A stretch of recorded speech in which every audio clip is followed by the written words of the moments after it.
vamos a estudiar un pasaje muy interesante que se describe en el libro de Nehemías, recordando que Nehemías, el constructor, tanto Esdras, Nehemías, Esther, se le consideran que por la manera en que está escrito, lo escribió el sacerdote Esdras, Nehemías, Esther, y también se cree que alguna parte de los Crónicas, el libro de los Crónicas lo hizo él por los detalles. Y vamos a concentrarnos en el capítulo 4, si eres tan amable, vamos al capítulo 4, aparta ahí en el capítulo 4 del libro de Nehemías, haz un pequeño apartado y te voy a dar una breve semblanza de lo que vamos a estudiar. En el momento en que el Salomón ora a Dios y que se describe en Crónicas, ora para que la gloria de Dios, que le diera la oportunidad de construir el templo, ya que su padre no tuvo la oportunidad, no fue concedido por Dios. Después de 20 años que es contestada la oración, la gloria de Dios se manifiesta en el templo. Y gracias al pecado, la gloria de Dios se fue yendo de manera lenta, paulatina. Seguido de esto, los contemporáneos, Isaías, Jeremías, Oseas, hablaban al pueblo de Dios a fin de un genuino arrepentimiento. Al no ocurrirse esto, el pueblo de Dios sufrió una invasión, y esa invasión fue completamente devastadora, devastante, ¿verdad? Completamente triste, ya que violaron a las mujeres, se metieron al templo, quemaron los utensilios del templo, quemaron las puertas, y los que quedaron vivos los llevaron cautivos, presos a Babilonia. Entre ellos estaba Daniel, ¿verdad? Varios hombres. Y se cumple una profecía con Ciro, 70 años después, en donde ya da la libertad, ¿verdad? Él sin saber lo que era una profecía bíblica, da la libertad para que se regresaran a la reconstrucción del templo, así como también del muro de Jerusalén principalmente. El primer peregrinaje fue llevado por el sacerdote Esdras, ¿verdad? Y lo describe también muy bien el libro de Ageo, cómo esta reconstrucción fue muy triste, también muy lenta, porque la gente que estaba ya en ese lugar, pues miraba la gloria que hubo en el templo y querían hacerlo igual, algo totalmente que no quería el Señor, porque ya quería la belleza interna, no la belleza exterior. Entonces Zorobabel es el primero que se va en el peregrinaje. Segundo peregrinaje, el sacerdote Esdras. Y el último, el que llevó ya la mayoría de las personas que se fueron con él, fue Nehemías. Zorobabel el primero, Esdras el segundo, y el tercero que va en peregrinajes es Nehemías. Y entonces, si nosotros leemos Esdras, Nehemías y Esther, nos hablan completamente de restauración, de reconstrucción, de animar al pueblo. Y en el capítulo 2 en adelante se muestran las oposiciones que empieza a tener el pueblo de Dios. Si yo te voy a leer cómo cuando Nehemías llegó a Jerusalén, despertó celos, el enojo en sus enemigos. Y te voy a leer lo que dice Eclesiastés capítulo 4, versículo 4. He visto asimismo que todo trabajo y toda excelencia de obras despierta la envidia del hombre contra su prójimo. También esto es vanidad y aflicción de espíritu. No se te olvide que apartaste Nehemías en el capítulo 4 y yo te voy a leer unos pasajes. Muy bien. Cuando Salomón escribe Eclesiastés, después de que había tenido cierta apostasía, que se casó con 1000 mujeres, concubinas y esposas, probó de todo, dice la Biblia, ¿verdad? Que a su ojo no le negó nada, al vino le dije, a la risa le dije enloqueces, es decir, hasta lo más, ¿verdad? Que pudo él vivir lo que se ofrece en el mundo. Y después de un genuino arrepentimiento, escribe Eclesiastés y describe que no hay nada en el mundo que se compare en estar en la presencia de Dios. Y él describe cómo la envidia destruye, la envidia divide, la envidia produce y despierta completamente violencia. Y esto es vacío. Cuando Nehemías empezó a dejarse usar por el pueblo de Dios, esto nos enseña el libro de Nehemías, que dentro del hombre hay una naturaleza humana, algo que cuando ves a alguien triunfar, a alguien que es bendecido, la gente en lugar de estar contenta, de gozarse con esta persona, se enojan. Se enojan con esa persona y actúan de una forma contraria. Y esto describe el libro de Nehemías. Los enemigos de la obra de Dios no solo se percataron de la reconstrucción que traía beneficio al pueblo, sino que también implicaba, póngale cuidado, implicaba a los que estaban dentro de la obra, lucha, unión, vernos como iglesia, como familia, como un cuerpo en Cristo. Implica que la iglesia esté unida. Fíjate, muy bien, al enemigo no le gusta ver la obra de Dios que progrese. Al enemigo no le gusta que la iglesia esté activa. Le encanta que la iglesia esté en un letargo espiritual. Y eso no debe de ser en el pueblo de Dios. Dios permite la oposición para crecer nosotros. Y esto determina verdaderamente qué es lo que hay dentro de nuestro corazón. Fíjate muy bien, la manera en que tomas tus decisiones, la manera en que actúas dentro y fuera de la iglesia, la manera en que participas dentro y fuera de la iglesia, determina qué es lo que tienes en tu corazón. Si quieres, ya le apartaste Nehemías 4, búscate Mateo capítulo 5 en el Nuevo Testamento.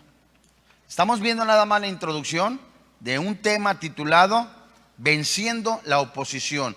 Esta es la primera parte. La segunda parte la vamos a ver en el segundo servicio, porque es muy importante que no perdamos lo que el Espíritu Santo nos está mencionando, que somos una familia en Cristo, un cuerpo en Cristo, uno solo en Cristo. Y en Mateo capítulo 5, versículo 10 al 12, nos enseña el Espíritu Santo en los labios del Señor Jesucristo que la oposición es una oportunidad para crecer. La oposición es una oportunidad para crecer. Ahí en lo que buscas Mateo 5, en Romanos, en lo que lo estás buscando, el Espíritu Santo muestra en la pluma de Pablo que al decirle a los hermanos, hasta ahora no he tenido tiempo de ir con vosotros porque Satanás me ha estorbado. Siempre vas a encontrar oposición en la obra. Pero cuando el Espíritu Santo abre el mar, como lo hizo en el libro de Éxodo, capítulo 14, te darás cuenta que puedes entrar sin que te mojes. Pero tienes que tener un corazón dispuesto, un corazón para la gloria de Dios. Esperanza no en el hombre, sino en Jesucristo. Fíjate, en Mateo capítulo 5, desde el versículo 10, la Biblia dice, Jesús dice, bienaventurados los que padecen persecución por causa de la justicia, porque de ellos es el reino de los cielos. Bienaventurados sois cuando por mi causa os vituperen y os persigan y digan toda clase de mal contra vosotros, mintiendo. Versículo 12. Gozaos, alegraos, porque vuestro galardón es grande en los cielos, porque así persiguieron ¿a quiénes? A los profetas que fueran antes de vosotros. Ser cristiano no es fácil, pero yo le decía a mi familia en días pasados que dejáramos en que nuestra vida gobernara la paz, como se lo digo a todas las personas que Dios me permite discipular, porque estamos viviendo tiempos difíciles. Si nosotros nos dejamos gobernar por el Espíritu Santo, yo les decía, fíjate muy bien, Dios ya vio la película. ¿Cómo que ya vio la película? Mis niñas se rieron. ¿Cómo que ya vio la película? Sí, porque si en Apocalipsis nos dice que Él ya venció y que nosotros somos más que vencedores, lo dice Pablo en la carta a los Romanos, Él nos está diciendo que nos da las estrategias para ser victoriosos, para su gloria. Y si Él dice que sean conocidas nuestras peticiones y que esa paz que sobrepasa todo entendimiento gobierne nuestro corazón, que es el asiento de las emociones, y nuestros pensamientos, quiere decir que sí se puede hacer. Entonces, cuando el Espíritu Santo está diciendo, sé dichoso, porque la palabra bienaventurado es extremadamente dichoso, feliz, cuando estás pasando persecución. Dios mío, cuando estoy pasando persecución, pues no voy a poner a contratar un mariachi, alguno dirá. Pero Santiago dice que cuando nosotros estamos en prueba, trae su fin, madurar. Pedro dice en su primera carta que cuando padecemos, si es necesario alguna prueba, alguna tentación, que padezcamos, porque el fruto es para la gloria de Dios. Entonces, si el Espíritu Santo dice que somos más que vencedores a los cristianos, eso es una verdad. Entonces, el pueblo de Dios que estaba atravesando, fíjate muy bien, regresándose del exilio, Zorobabel, un número más o menos importante, y llegaron y no encontraron nada. No había ni neveras ni alacena. Segundo peregrinaje, el sacerdote Esdras, pues no encontraron ni siquiera el Oxxo, ni ninguna tienda. Tercer peregrinaje, tiempo después, Nehemías, pues no encontraba ni siquiera nada. Y de repente Nehemías hace un censo, y en el censo resulta que no todos eran judíos. ¿Qué quiere decir? Que no todos eran cristianos. Había sacerdotes, había personas ministrando que no eran cristianos. Para eso eran los censos, para poder demostrar quién era de línea consanguínea, ¿verdad? Histórica, geográfica, de descendientes judíos. Para eso eran los censos. Y resulta que muchos no eran judíos. ¿Y qué pasó? Lo vas a leer en Nehemías. Muy bien. Cuando dice el Espíritu Santo, gozaos y alegraos, porque vuestro galardón es grande en los cielos, porque así persiguieron a los profetas que fueron antes que vosotros. Dios mío, lo terrible que se podía ver ante los ojos en la carne, pero ante la gloria de Dios majestuoso, era la pérdida de vida de un varón consagrado a Dios. Y ahora tan solo, no sé, te falta algo en la nevera, estás preocupado, estás angustiado, y para ti es una terrible persecución, porque no hemos padecido hasta la sangre. Hay 4 trampas en el capítulo 4 que vamos a ir desarrollando en estas 2 ponencias, en este servicio y en el siguiente. Vamos a ver 2 en este estudio, de las cuales son trampas del enemigo, y Dios usa a aquellos guerreros de Dios que están fortalecidos. Pero ponle cuidado, Satanás usa, fíjate muy bien, Satanás usa a cristianos debilitados y a cristianos que no son consagrados, y usa también a los del mundo. Me impresiona cómo Juan describe en su primera epístola, del capítulo 1 hasta el capítulo 3, de nosotros mismos saldrán, porque había misticismo. Cuando Juan escribe la primera carta, y había misticismo, y antecede diciéndoles, ¿saben qué? Quien no confiesa que Cristo ha venido en la carne es anticristo. ¿Por qué? Porque estaban los gnósticos, que decían que Jesús no había venido en carne, y que estaban completamente como en un cuerpo espiritual. Y eso no es cierto. Jesús vino en carne. Y aparte decían, nosotros no pecamos, nosotros ya somos pues prácticamente personas sin pecado. Y Juan les dice, quien dice que no ha pecado, el tal es mentiroso. Entonces, de aquí, de las iglesias a nivel mundial, van a surgir, como dice ahora Pablo, lobos rapaces, que de nosotros mismos no tendrán piedad de las almas.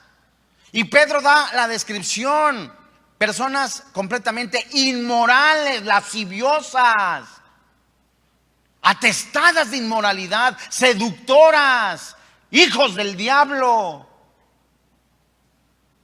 Y lo describe más fuerte Pablo, malas bestias. Entonces en Nehemías se describe cómo se burlan. Van a enfrentar el ridículo, la conspiración, el desánimo, y el diablo va a infundir el temor. La Biblia nos advierte, segunda carta a los Corintios, mis amados hermanos en la fe. No se te olvide que tienes una separación en Nehemías 4. La Biblia nos enseña, escribe Pablo, en la segunda carta a los Corintios, en el capítulo 2, que todo cristiano tiene que estar discipulándose. No es una obligación, es una necesidad discipularse. Tener tu devocional a diario. Conocer la doctrina del Señor Jesucristo. Y en la segunda carta a los Corintios, en el capítulo 2, versículo 11, después de que Pablo describe, ¿verdad?, la necesidad de estar en amor, la necesidad de estar unidos. En el versículo 11 dice, para que Satanás no gane ventaja alguna sobre nosotros, pues no ignoramos sus maquinaciones. No nos manda, como dice Efesios capítulo 6, versículo 10 al 17, la armadura de Dios, no nos manda a expulsar demonios. No nos manda, fíjate muy bien, a expulsar demonios de un lugar geográfico. Nos manda a estar firmes 3 veces en Efesios. Y la palabra firme es como una estaca que no se mueve. Y esa firmeza te la da la oración, la comunión con el Padre Celestial. Claro, vas a tener tentaciones. Claro, vas a seguir siendo probado. Claro, eres soltero, estás con el novio, con la novia, se te están quemando, ¿verdad?, las habas. Son tentaciones, pero ningún cristiano podrá resistir la prueba, las tentaciones, las adversidades, si no es gobernado por el Espíritu Santo. Entonces, hermanos, desde que llegaste a Cristo hasta que Dios te llame a su presencia, estás en una constante reconstrucción y prueba. Nehemías capítulo 4. Vamos a leer desde el versículo 1 hasta el versículo 6, mis amados hermanos en la fe. Y por lo menos se describen 4 grupos, 4 personas en el libro de Nehemías, no fuera, dentro de la obra, que se oponían a la reconstrucción. Si ya somos salvos, alguno dirá, pues ¿para qué nos preparamos? Dios nos manda a un conformismo. Se nos dice que estemos conformes con lo que tenemos, pero no ser conformistas. Dios nos manda a diario, iglesia santa de Dios, a perseverar en la palabra de Dios, a esa búsqueda genuina de todo tu corazón, en entrega, a buscar a Dios con todo tu corazón y seguir en la palabra de Dios. Porque el diablo es malo, el diablo es puerco, dicen los colombianos. El diablo no está jugando a ser diablo, ni nosotros debemos de estar jugando a la iglesita. Confíate, síguete confiando. Dice Nehemías capítulo 4. Cuando oyó Sanbalat que nosotros edificábamos el muro, se enojó, se enfureció en gran manera e hizo escarnio de los judíos. ¿Cuál es el primer enemigo que estás viendo? El ridículo, la burla. Fíjate, te puedes aguantar de alguna ofensa. Ahí vas en la costera Miguel Alemán, de repente alguien se te atraviesa y te recuerda el 10 de mayo, ¿no? Y tú le contestas y, hijo de tu ping pong papas. Ya, así pasó. Ya no lo vuelves a ver, a lo mejor. Pero que alguien cercano se esté burlando de ti, o dentro de la iglesia, que te están diciendo, no puedes, estás solo, no la armas, no la vas a hacer. Uy, no. Eso era lo que estaba haciendo Sanbalat. Y dice la Biblia, se enojó en gran manera, se enfureció e hizo escarnio de los judíos, es decir, una burla intensa. Y fíjate, que incluye la burla de la manera en que trabajaban, en la manera que eran como personas, en la manera que eran físicamente. Dice el versículo 2, y habló delante de los hermanos y del ejército de Samaria y dijo, ¿qué hacen estos débiles judíos? ¿Se les permitirá volver a ofrecer sus sacrificios? ¿Acabarán en un día? ¿Resucitarán de los montones del polvo las piedras que fueron quemadas? ¿Te acuerdas que al principio te dije que el enemigo quemó las puertas del templo, cierto? Entonces, como todo estaba hecho como cascajo, las piedras, todo, ellos querían volver en algún momento, reconstruir, levantar el templo, adorar. Y los enemigos decían: uy, no, ¿tú crees que dentro de estos en algún momento van a volver a tener reuniones? ¿Tú crees que estos en algún momento se van a levantar de ese cascajo? Versículo 3. Y estaba junto a él Tobías amonita, el cual dijo: lo que ellos edifican del muro de piedra, si subiera una zorra, ¿qué dice la Biblia? Fíjate, una construcción sólida, una construcción que se edifica, algo que ante los ojos humanos pudiera estar estable. Ellos decían: por muy fuerte que esté, si se sube un animal, no va a aguantar el peso. Están débiles, no la arman, están solos. Eso te dice el enemigo. Y dice el versículo, parte final del versículo 3: si subiera una zorra lo derribará. Fíjate que una de las armas más sutiles es la burla. Y muchas personas pueden soportar diferentes pruebas, pero la burla es algo que no muchos soportan. Regrésate un poquito al primer libro de Samuel, en el capítulo 17, y buscas el versículo 41. La burla es algo que no todos soportan. El enemigo usa esta arma porque en la burla muchos dejan de actuar y se debilitan. Prefieren decir: ¿sabes? Aquí le paro. Si eso es ser cristiano, ahí nos vemos. No, estaba mejor cuando, comentarios fuera del orden espiritual, estaba mejor yo cuando no era cristiano. Nadie se burlaba de mí, estaba yo en las drogas, decía alguno, estábamos todos en paz. Eso es lo que crees. Pero fíjate muy bien lo que ocurrió. Dios empezó a preparar un muchachito, David. 3 veces lo ungieron. Lo ungió 3 veces el profeta Samuel, 3 veces. Y no para que amarrara, sino que era para diferente causa, ¿verdad? Y en esas 3 veces no fue de la noche a la mañana en la que se levantó David. Pasó un tiempo.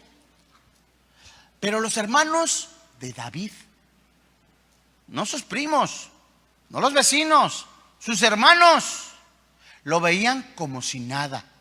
Lo veían como que ese es el que ungió al profeta Samuel. ¿De verdad no se equivocaría? ¿No lo haría en la carne? Ese un día lo llevaron hasta el fondo y después que lo escondieron, llega el profeta, lo unge muy bien. Y cuando estaban en batalla, sus hermanitos, los que conocían todo, los preparados, no es malo que sean preparados, pero estaban ensorbecidos. Esos hermanitos estaban intimidados. Los fuertes estaban intimidados porque había un gigante llamado Goliat, que salía en la mañana, en la noche, y los intimidaba, les decía grosería, los maldecía, se regresaba, se iba, y de repente llega David con su canasta para darle almuerzo a los muchachos. ¿Tú qué haces aquí? ¿Quién te invocó? Esto no es para ti. Esto es para hombres de guerra. ¿Y qué es lo que pasa? Pues fíjate que hay un filisteo que en la mañana y en la noche nos está diciendo que no servimos, que somos como trapo de trapeador. Le estoy agregando, ¿no? Para que se oiga más acá el chisme, ¿no? No, estás diciendo esto, que aquello y lo otro, aquello. Ve el primer libro de Samuel, capítulo 17. Capítulo 17, verso 41. ¿La tienes? Y dice la Biblia: y el filisteo venía andando y acercándose a David y su escudero delante de él. Y cuando el filisteo miró y vio a David, le tuvo en poco porque era muchacho y rubio, de hermoso parecer, y venía de México. No, no es cierto. Ahí te va. Fíjate muy bien, las apariencias físicas. ¿Sabías tú que a David no le quedó la armadura? Porque quisieron vestirlo y no le quedó la armadura, le quedó grande. Entonces, o sea, y aparte era pesada. Cuando él dijo, yo voy, es que nadie se atreve. Te estoy parafraseando y haciendo la lectura de la Biblia más sintetizada, porque lo quisieron vestir y no le quedaba la armadura, le quedaba grande. Y en el momento que este hombre estaba completamente pues intimidando al pueblo, lleno del Espíritu Santo, él recordó y le preguntó, ¿tú qué? Pues, mira, yo maté osos, he matado leones. No le queda la armadura, ¿y cómo crees que salió? O sea, no nos llama Dios a la imprudencia, nos manda a la confianza en fe en un Dios, el único Dios todopoderoso. Y dice el versículo 42, y cuando el filisteo miró y vio a David, le tuvo en poco porque era muchacho, rubio y de hermoso parecer. Verso 43, y dijo el filisteo a David, ¿soy yo perro para que vengas a mí con palos? Y maldijo a David por sus dioses.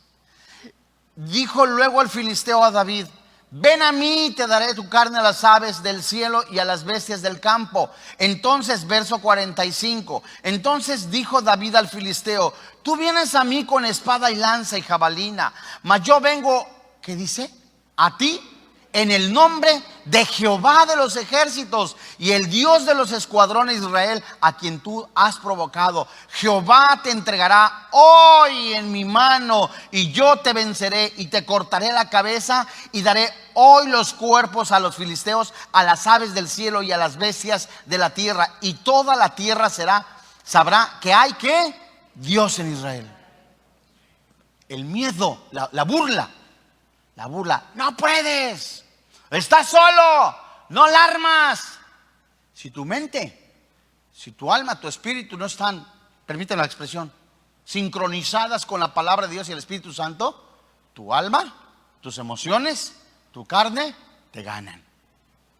David, de verdad, es en serio, era hombre bajo de estatura. David, el rey David, bajo de estatura, no le quedaba la armadura.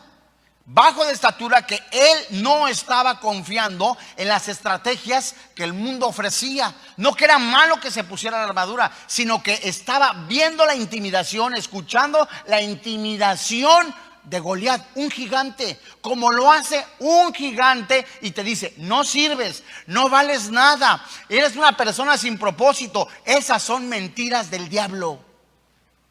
Te equivocaste, la volviste a regar, eres un inútil. No escuches, levántate y glorifica el nombre de Jesús. Fíjate muy bien, busca Lucas, capítulo 23.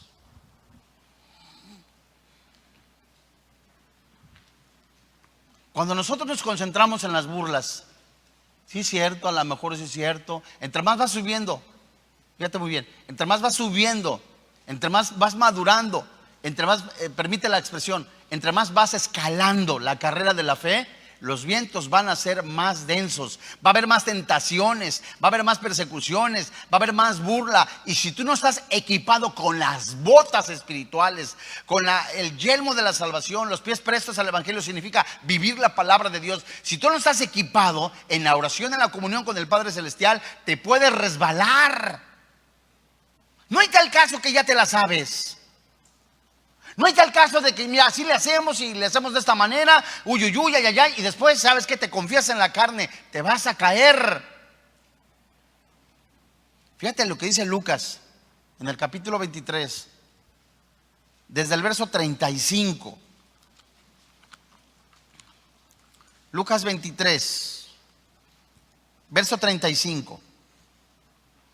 Hablando de la persona del Señor Jesucristo en su sacrificio, en la crucifixión. Y el pueblo estaba mirando, y aún los gobernantes, ¿qué dice? Se burlaban de él diciendo, a otro salvó, sálvese a sí mismo Si este es el Cristo, el escogido de Dios. Los soldados también le escarnecían, acercándose y presentándole vinagre y diciendo: si tú eres el rey de los judíos, sálvate a ti mismo. Había también sobre él el título, un título escrito con letras griegas, latinas y hebreas: este es el rey de los judíos. Verso 39. Y uno de los malhechores que estaban colgados le injuriaba diciendo: si tú eres el Cristo, sálvate a ti mismo y a nosotros. Fíjate qué tremendo. Nada más como un espacio. Allí en la cruz, mis amados hermanos en la fe, oyentes, allí en la cruz, en el aparente silencio del cielo, en el aparente silencio, hubo 7 frases, entre ellas las palabras sublimes. En el momento de la burla, en el momento que Él estaba ofreciéndose por nosotros, dando su cuerpo, su vida en sacrificio por cada uno de nosotros. Para el mundo estaba siendo derrotado, para el mundo, para el Satanás estaba siendo ya completamente, para él creía que tenía la victoria, pero en realidad Él estaba haciendo victoria porque venció la muerte, pagó nuestros pecados y nos dio vida eterna. En la burla. Así que está sufriendo como el pueblo de Dios que está reconstruyendo su vida. Así como iglesia que te está haciendo objeto de burla, es tiempo de levantar el rostro y los ojos puestos en Jesús y literalmente correr la carrera de la fe, echar mano de la vida. No teníamos tiempo para seguir jugando a la iglesita. Regresa a Nehemías, capítulo 2. Nehemías capítulo 2, ahora en el 2. Y búscate el versículo 19. Ya se burlaron.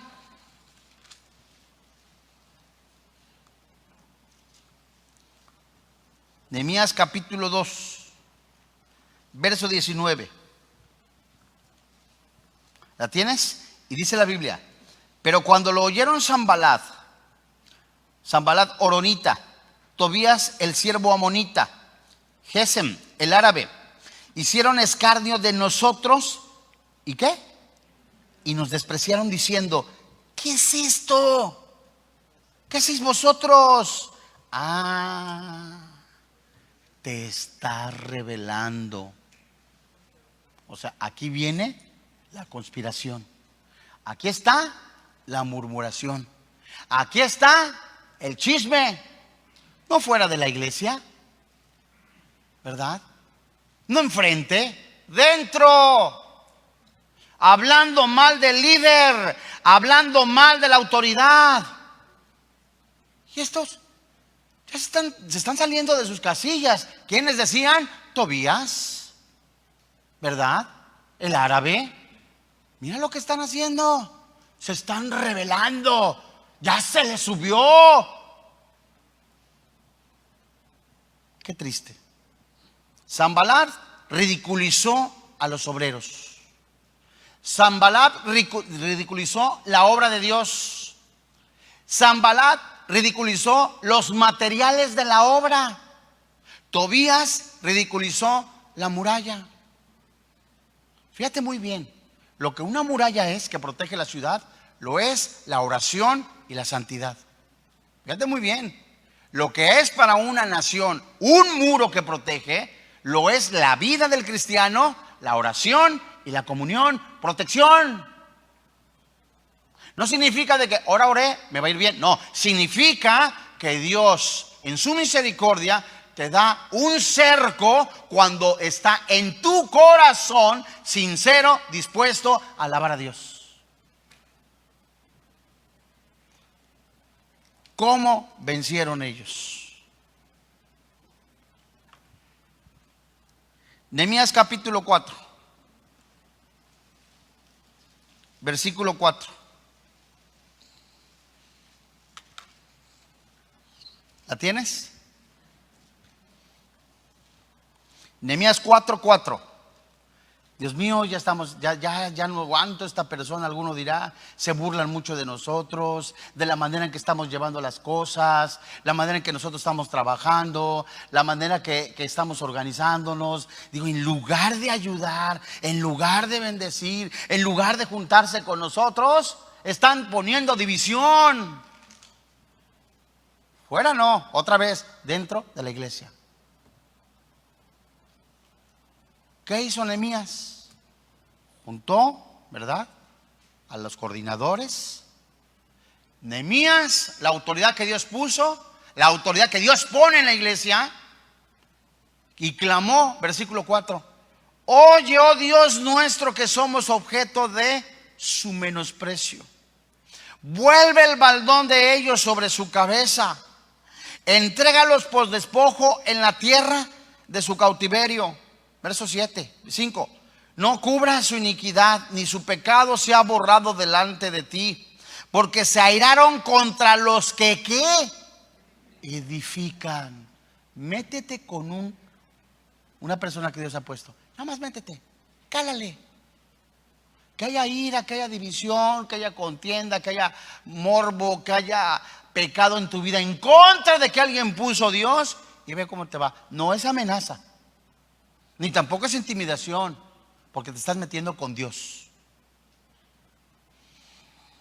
Dice el versículo 7, parte final: porque se airaron contra ti, contra los que edificaban. Es decir, ¿se airaron contra quién? Fíjate bien, ¿qué dice? ¿Contra quién? Versículo 5: se airaron contra los que edificaban. Esto es muy importante, porque cada persona que está dentro de la obra de Dios es un constructor. Búscate en el Nuevo Testamento. ¿Por qué se burlaban de ellos? Mira nada más cómo están. No, son gente que no está preparada, son gente que ni siquiera ha estudiado. No, espérame tantito. No, alguno dirá, yo soy ingeniero, yo soy arquitecto. Quis, felicidades. Dios no se fija en eso. Otro dirá, no, espérame tantito, yo soy licenciado en ciencias ocultas. Dios mío, síguele en tus astrólogos, pero aquí no. Ve a quién escoge Dios. Primer carta a los Corintios, capítulo 1, versículo 23. Mis amados hermanos en la fe,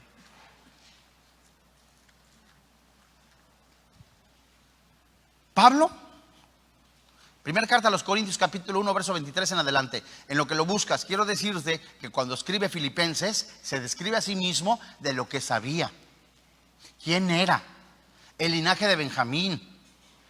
Celoso, un hombre preparadísimo, intelectualmente hablando, pero comparado con la sabiduría de Dios, ¿él qué dice? Todo esto es basura. No te estoy diciendo que lo que tengas en tus carreras es malo, no. Te estoy diciendo que si se te sube y crees que porque eres una persona prominente en la construcción, ¿quieres hacer lo mismo en la obra de Dios? No, porque acá el gobierno es teocrático. Fíjate lo que dice otra vez, primera carta a los Corintios, capítulo 1, verso 23. Pero nosotros predicamos a Cristo crucificado, para los judíos ciertamente tropezadero, y para los gentiles locura. Muy bien. Verso 25: porque lo insensato de Dios es más sabio que los hombres, y lo débil de Dios es más fuerte que los hombres. Encontramos dos palabras en el versículo 25. Subráyalas y ahorita te digo cómo se traducen al lenguaje actual español: insensato y débil. Pues mirad, hermanos, verso 26: vuestra vocación, que no sois muchos sabios según la carne, ni muchos poderosos, ni muchos nobles, sino, versículo 27, sino que lo necio, subráyalo, sino lo necio del mundo escogió Dios para avergonzar a los sabios, y, subráyalo, y lo débil del mundo escogió Dios para avergonzar a lo fuerte. Verso 28: y lo vil, subráyalo, y lo vil del mundo, subraya, menospreciado, escogió Dios, y lo que no es, para deshacer lo que es, a fin de que nadie se jacte en su presencia. Mas por él estáis vosotros en Cristo Jesús, el cual nos ha sido hecho por Dios sabiduría y justificación y santificación y redención, para que, como está escrito, el que se gloría, gloríese en el Señor. 1, 2, 3, 4, 5 palabras, ¿cierto? Si las subrayaste. ¿Qué escogió Dios? Lo insensato. ¿Sabes qué es un insensato? Un cabezadura, un ignorante. ¿Sabes quién es un débil? Una persona como si estuviera enferma, flaca. ¿Quién es? Ahí te va otra vez. Insensato es alguien cabezadura. Un ignorante. Un loco. Se traduce, así se traduce. ¿Quién es un débil? Alguien que está enfermo, frágil, que está en debilidad, que está flaco. ¿Quién es un necio? Alguien que es aburridísimo en el sentido de que no sacas nada de él. Alguien que es cabezadura, absurdo, que es ignorante. ¿Y quién es una persona vil? Fíjate muy bien, escucha muy bien. Una persona vil es una persona sin pariente. ¿Pero a qué se refiere sin pariente? ¿De descendencia desconocida? Hasta aquí fíjate, Dios escoge para la obra a personas cabezaduras. O sea, no te sientas ofendido, sino que Dios te está diciendo, te sientes así, pero yo de lo simple hago cosas maravillosas en ti. Dios está diciendo, estoy escogiendo a personas ignorantes, a débiles, cabezas duras. Y dice la palabra vil, que se traduce sin descendencia, familia no conocida. ¿Qué quiere decir? Que no eres de la familia fulana de tal. Es que solamente de la familia fulana pues están los ministros. Es que solamente de la familia fulana y llega otra persona. ¿Y este quién es? ¿Sabe? A esos escogió Dios. A esos, a los que son ignorantes, a los que están locos, ¿verdad? A los que son cabezas duras, a los que no tienen descendencia, ¿verdad? De esas descendencias reales y que son menospreciados. Esta palabra menospreciado están reprobados. No, de no sacamos nada ante los ojos humanos. Pero el Espíritu Santo, en el momento que habita en nosotros, el Espíritu de Dios, el Espíritu que levantó de entre los muertos al Señor Jesucristo, ese mismo, mis amados hermanos en la fe, es el que ha escogido, ha sellado, y aquello que nuestros ojos ven, el Espíritu Santo lo ve como trofeo. Eso eres para Dios, especial tesoro. Híjole. Así que te andas sintiendo, es que Pancha es güera de ojos azules, mide 1.80. ¿Y qué? Otro, es que se mide 1.80, yo mido 1.65, estoy panzón, no tengo las patas ambas, pero soy hijo de Dios. O sea, yo no ni te debes de fijar tú en la apariencia externa, sino en el poder del Espíritu Santo que levantó a los muertos. Es el mismo que levanta a un cristiano y a esta preciosa iglesia que nació para vencer en el nombre de Jesús. Ese es nuestro Dios, que levanta esta iglesia para callar al mentiroso, para callar a los soberbios, de lo vil y lo menospreciado. Híjole. Nehemías estaba ridiculizando. Mira nada más, aquellos. Pero sabes, no es a nuestra manera, es a la manera de Dios. No con ejército, no con espada, sino con el poder del Espíritu Santo. ¿Cómo puede una persona débil, rodeada de enemigos, levantarse? Vete a Jeremías, capítulo 1. Así que mis hermanos en la fe, pelea la buena batalla de la fe, levanta tu rostro, busca el rostro de Dios. Jeremías capítulo 1.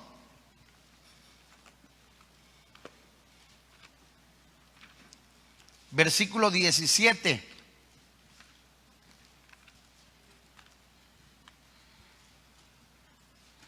¿Cómo te empiezas a preparar? Haciendo pesas espirituales. ¿Qué son las pesas espirituales? Oración, comunión con el Señor. Y dice Jeremías capítulo 1, verso 17. Tú pues, ciñe tus lomos, levántate, háblales todo cuanto te mande. No temas delante de ellos para que no tenga yo que levantar delante de ellos. Verso 18. Porque aquí, ¿qué dice la Biblia?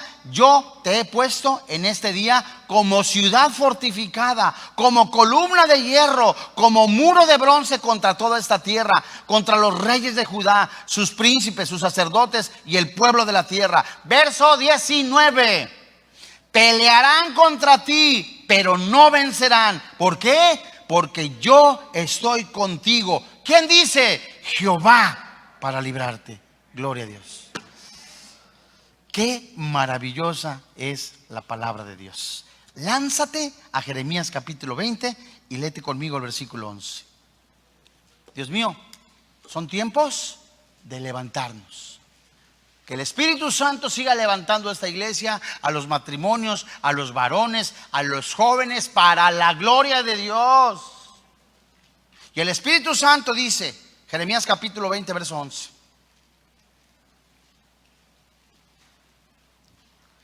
Mas Jehová está conmigo como poderoso gigante. Por tanto, los que me persiguen tropezarán y no prevalecerán. Serán avergonzados en gran manera, porque no, ¿qué dice la Biblia? Prosperan. Tendrán perpetua confusión que jamás será olvidada. Santos hermanos en la fe, implica dedicación, implica santidad, implica unidad, implica glorificar el nombre del Señor Jesucristo. Vamos a orar. Padre, en el nombre del Señor Jesucristo, hoy delante de ti nos ponemos en tus manos plenamente convencidos en el poder que hay en tu palabra, y esta es verdad. Padre, gracias porque en esta mañana es tu Santo Espíritu quien habla a nuestra vida, a nuestro corazón, a manera de revisar cada uno de lo que nosotros tenemos, y que tú permitas traer a nuestra memoria los pecados que hemos tenido ocultos y confesarlos en esta mañana. Mi Dios y mi Señor, muchas gracias por tu misericordia, gracias por tu bondad. Gracias, Padre. Gracias, Señor, porque en este momento, de manera personal, como familia, como iglesia, dilo en lo secreto de tu corazón, te entregamos toda duda, todo dolor por causa de la burla. Te entregamos todo dolor por causa de la crítica, el chisme o la murmuración. Decidimos en este momento perdonar a quienes nos han ofendido. Los soltamos en el nombre de Jesús. Los ponemos en tus manos, les bendecimos en el nombre de Jesús. Y de la misma manera yo también pido perdón, pedimos perdón si nosotros también hemos ofendido, si hemos hablado mal, si hemos juntado con otras personas y nos hemos contaminado en su vana manera de vivir. Hoy creemos que la sangre de Cristo nos lava, nos limpia de todo pecado. Gracias, Padre, por levantar la imagen del varón, a los matrimonios, levantar a la iglesia para tu gloria. Que el tiempo que nos quede de vida sean para exaltarte, alabarte y bendecirte. Y de esa manera, Señor, como familia en la fe, te pedimos que concedas en esta mañana el don del arrepentimiento, el don de la salvación, el don de la fe. Para usted que está escuchando a través de este dispositivo o que está en este auditorio, la Biblia es clarísima en que hay un solo camino, una sola verdad y una sola vida eterna, y es Jesucristo. Él dijo: yo soy la resurrección y la vida. El que crea en mí, aunque esté muerto, vivirá. Y esa es la fe que nosotros predicamos. Que si confesares con tu boca que Jesús es el Señor, que Dios le levantó de los muertos, la Biblia dice, eres salvo. No hay otro nombre dado a los hombres en que podamos ser salvos más que en la persona del Señor Jesucristo. No son las religiones, no son los ritos ceremoniales Es Jesucristo el autor y el consumador de la fe. Es Jesucristo en quien somos depositados como sus ovejas. Y todo aquel que confiese que Jesús es el Señor, Dios le concede ser hecho hijo de Dios. Si usted quiere recibir a Jesucristo como su Señor y como su Dios, hoy en esta mañana junto conmigo, elevemos esta oración, pongámonos en sus manos y diga junto conmigo: Señor y Dios, reconozco que soy pecador, que la paga del pecado es la muerte, pero el regalo de Dios es la vida eterna. Creo con todo mi corazón, confieso con mi boca que Jesucristo es mi Salvador personal. Él recibió el castigo que yo merecía. Él se puso en mi lugar. Su cuerpo sin vida fue levantado por el Espíritu Santo, dándome a mí vida eterna. Creo que ahora soy hijo de Dios, no por mis obras, sino un regalo de Dios. Soy salvo en el precioso nombre que es sobre todo nombre, Cristo Jesús. Amén. Gracias a Dios. Antes de terminar esta preciosa reunión, hay dos cosas importantes en la vida, ¿Con quién te casas y recibir a Jesucristo?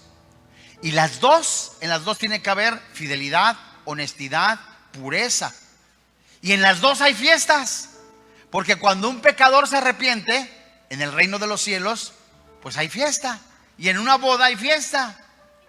Y así cuando nosotros recibimos a Jesús, Dios nos concede el llamarnos hijos suyos. No nos avergoncemos de ser sus hijos. Antes bien, Jesucristo les hablaba de manera pública. Y hoy en esta mañana, si usted recibió a Jesucristo, si usted hizo esta oración, queremos conocerle.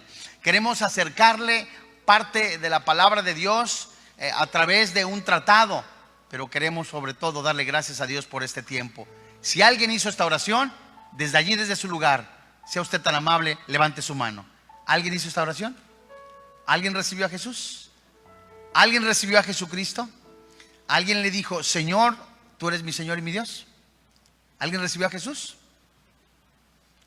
No salga de esa puerta sin antes decir públicamente: he recibido a Jesús. ¿Alguien recibió a Jesús? ¿Todos son cristianos? Ojalá así sea. Tenemos labor de evangelista. No te acostumbres a estar sentadito ni quietico. Tienes que hacer labor de evangelista. Que Dios les bendiga, que tengan paz.